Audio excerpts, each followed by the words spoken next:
What's up, everybody? It's your boy Triple OG back doing another shoe unboxing. Broke out the OG jersey this week for the OG Jordans that came out this week. I'm talking about the Cherry 13s. You guys know how much I love 13s. I've had at least one pair of 13s on here since I started doing these, so I'm not going to dwell on them a whole lot. I'm going to do something a little bit different this week with the 13s. I'm going to get into another shoe. I normally do one shoe per episode, but we're going to switch it up a little bit. Video may be a little bit longer than normal. So, Jordan, still in the gray box. Red Jumpman. Price pertinence and all that over here. Back to the size 12. Had them toes reattached. It hurts like hell, but it's nice to be, I cut my toes off for one pair of shoes, and then I have all those others that I can't wear because now they're too big. I don't want to be stuffing socks in them and stuff. It's not comfortable at all. So, break these out, man. It is a great colorway. It's a classic colorway. I'm going to throw a couple pictures up of Jordan rocking these back in the day. I don't know if everybody who watches this is old enough to remember when he was doing it, but I remember when he was doing it, man. It's a really nice looking shoe. On the bottom, get the red hologram, black Jumpman on it. Back to the gray plate down here with the white polka dots. On the back of the shoe, you get the other hologram. Now, this is one of those shoes, I noticed when I was looking at this, you don't really get the fiery red like you do in a lot of them. I don't know if the red material around it kind of takes away from it or what it is. You still get that really nice deep green. You can see it in the camera pretty well. But a lot of these, man, when they fire up, can't see that one too well, the green one. Yeah, it looks like a lot of green in this one too. But here, looking at them, those two have a lot of red in them. This one really only has the green in it. You can see it's a nice tumbled leather. They did a nicer leather than they have in the past. You can kind of run your finger across it and see how that thing spider webs down. So the other two pairs that I have are the mesh uppers. They have the leather toe box. There's definitely a difference in quality in these. Something else that I noticed on some of the other shoes was, especially the 2010s, there's a lot of glue issues coming across the sole. You can see how much they missed on the glue on those. The 2012s, those are also pretty nice, but there's just a couple glue spots on these. Really nice. The leather's a lot nicer. You can kind of see there's the toe box on the 2010s. It's kind of a plasticky leather feel. I think this is around the time that they were doing some of their cheapest retros. Come up to the 2012s. Still not a fantastic leather. Feels a lot less plasticky, though, than the 2010s did.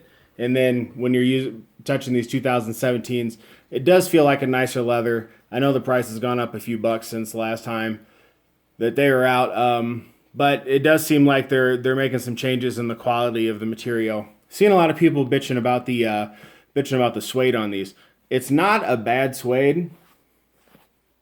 You can see it does switch back and forth a little bit. It's nothing fantastic. I've always thought that the suede down here on the midsole was just always kind of trashy. It never feels right. It never looks right. Couple of other pairs here. The 2010s with the gray. This, I think, is the worst of the suedes of the pairs down here. I mean, it almost feels like a rubber midsole. It doesn't feel good. It's all right. It's kind of pool table felty. Bring out the 2012s. It's a little nicer. Still not fantastic. Feels a little better down here.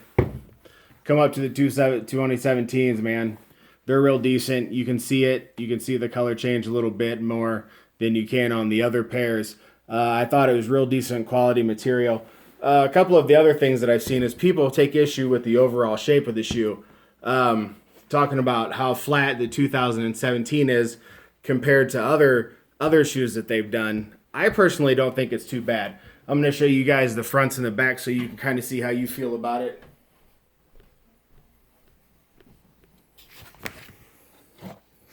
So I put you down here, and you can see the 2017 actually has a little more shape to the toe box than I feel like people are giving it credit for. The 2012s and the 2010s, especially the 2010s, I realize they're not dead stock right there in the front, but those are super flat in the front. Then if we switch it up a little bit, people were talking about the shapes on the back too. I feel like it's pretty close to the same. So there you can see all those and how they how the shapes of them look on the back, the tops, how they lay. The only pair that's been worn was the 2010s. I was going to rock the 2017s this weekend, but I wanted to keep them nice to be able to do the video. So there you've seen the front toe box, you've seen the back of the shoe to see how they look. I think the quality is better than people are giving them credit for. I don't. So those are the shoes, man. Those are the 13s. You know I love them. I had to pick them up. It's a great shoe. Get rid of that. Bring in this next shoe, man. Killing two birds with one stone. This is my favorite Black History Month shoe. So it's a Nike Air Force One. Price and pertinence on there. The Air Force One premium Black History Month. Open the box up. Comes with the retro card. I miss retro cards, man. They used to come in everything. Now they don't come in anything. Occasionally, if they want to do a nice release, they'll still do it. The white paper, it's got the little embossed stars all over it. So I was kind of happy to bring these out too, man. Like I said, this is my favorite Black History Month shoe. Came out back in 2012. Me and my buddy Tristan went up to Chicago from Peoria to try and catch these. And it took me about 6 months hunting these things down to get them at a decent price. They were sold out, and everyone kind of laughed. And again, I have one of those harder shoe sizes to get sometimes. So now, if you check this shoe out, man, this is a suede shoe.